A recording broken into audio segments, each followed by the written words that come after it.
Всем привет! Мы продолжаем готовить легкие и простые блюда. И сегодня мы приготовим шашлык в микроволновке. В качестве маринада я использовала лук, помидоры и специи. Нанизываю мясо на бамбуковые шампура.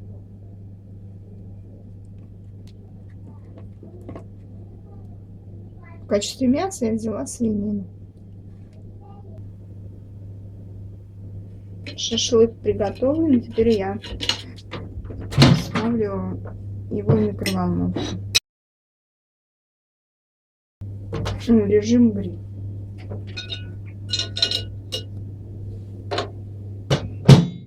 На 12-15 минут. Вот наш шашлык готов. Он очень вкусный, полезный и быстрый.